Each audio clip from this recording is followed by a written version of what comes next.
On Vancouver's innovative new radio station, Roundhouse Radio, a new host has arrived for a daily show called Sense of Place. Her interesting career has taken so many twists and turns, and this is just the latest unexpected turn. She is a tenured professor at the University of Toronto, where she seeks to reconcile the politics of identity with the politics of location. When just a young girl, her Hindu father and Muslim mother sent her off to India to work with Mother Teresa. Now here in Vancouver, she explores how academic theory can relate to the real world of community. Please welcome Minelle Mahtani. Thanks for that shout out. That was very nice. I appreciate it. Good evening, everybody, and it's such a pleasure to be here tonight. I want to begin by thanking Lynn and Sam for this very generous invitation. It's a delight to be here with you. So, what I want to talk about tonight is creative serendipity. I remember the first time I heard this phrase. It sounded almost magical. It brought together two of my favorite things: the idea of being creative, being open and excited about the possibilities, and serendipity, the idea of fate or meant to be scenarios. I first came across this concept from a professor at UBC named Leonie Sandercock. She teaches in the planning program. She wrote a book called Cosmopolis. In it, she said something like, "For a truly multicultural city to thrive, one must incorporate aspects of creative serendipity." Now, I had to tell you, on the surface of things, this sounded great in theory, but how did this actually work in practice? I mean, how did one actually go about being creatively serendipitous? Did it mean creating an inclusive sense of place? Did it mean thinking about how strangers became friends? Now, I arrived at this idea quite honestly. Maybe like many of you, a stranger changed my life.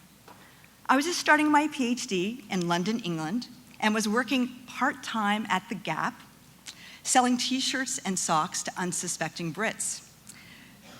I was 23 years old and desperately homesick and working at the store when a gentleman walked in wearing a Toronto Blue Jays sweatshirt.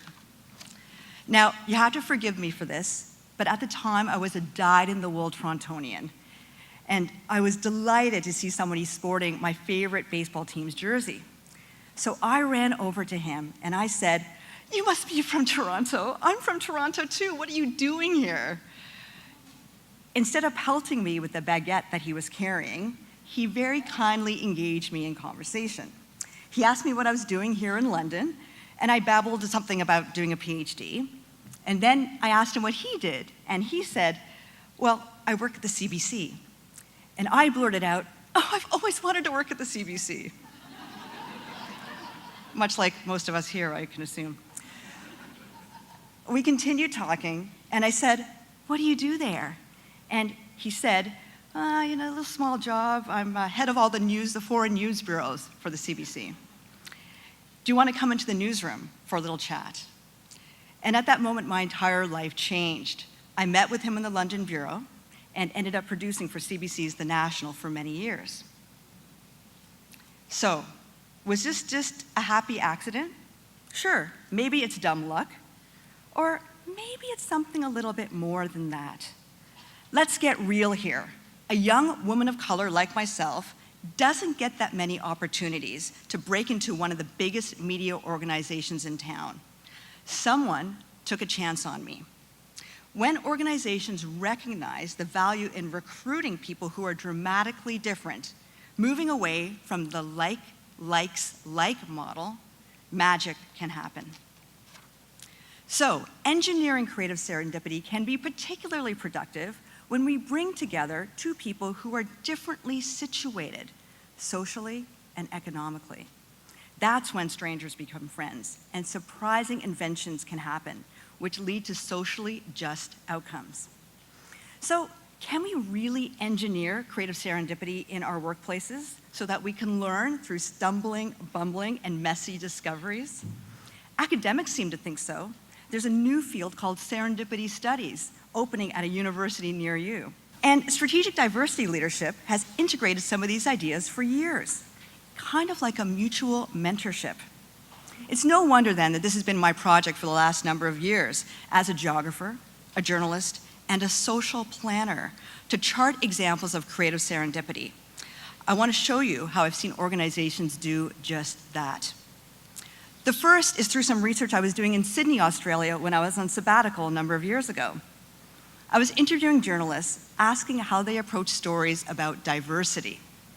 I had an aha moment when I had the opportunity to speak with the CEO of Maori Television. Now, this was a station devoted to the representation of Maori people in New Zealand. And the interview was going pretty well, but I wanted to dig a little deeper. So I asked him what professional relationship had he forged recently that had really inspired him. And his entire face lit up. The tenor of our conversation completely changed. He told me about a friendship that he had forged with the CEO of a major New Zealand TV network, very similar to CBC. Now, their friendship started up when he literally called this guy up and said, "I'd like to meet you for a drink." Drinks led to dinners, and dinners led to family dinners. They established a mutual sense of trust, and then they began comparing resources. Maori TV was just a startup at the time. The other organization was more established. And the CEO of the larger organization said, "You know, we have a fleet of brand new cameras that you can borrow." And Maori TV said, "Well, we have a lot of footage of Maori people that you can use in your stories." And so these men wrote up a memorandum of understanding, which led to more equal representation of Maori people on both their stations. So I think that's just one example of how I've seen it done right. Let me share with you a second example. This is the work that I've been doing with Canadian Ethnic Media Association. I've been humbled by my experience sitting on their board as chair of their adjudication committee for their annual award ceremony. This ceremony is broadcast across the country. We receive a lot of excellent submissions from across Canada, but I was struck by the few submissions from Indigenous media. We decided as a board to create a new award, very much inspired by the Canadian Journalism Foundation, an innovation award, one that would honor exciting work happening in media across the country. And we encouraged Indigenous media to apply. Duncan McHugh ended up sending in an example. Now, a lot of you in this room will know Duncan. He's a CBC reporter, but he also he's an adjunct professor at UBC at the School of Journalism. He wrote up an outstanding guidebook for Indigenous communities called Reporting on Indigenous Communities to help journalists cover Indigenous communities better. So, why was the creation of this award so important? It allowed for ethnic constituencies across the country to see the exciting work that was happening in Indigenous media. It also gave Indigenous communities a chance to see how ethnic media and Indigenous media could work together. So I think that's another example of how we've seen creative serendipity work. Now, there's other examples as well. Our own Tracy Friesen here at Roundhouse Radio is able to engineer creative serendipity into our radio work. Tracy is director of programming and gathers two people together who wouldn't normally work together for lunch every week. So, what have some of these examples taught me about creative serendipity? A few things come to mind.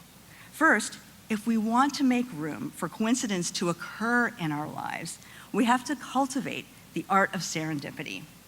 We can do that by bringing together people who might not normally meet. We need to recognize that diverse perspectives can lead to some unique collaborations.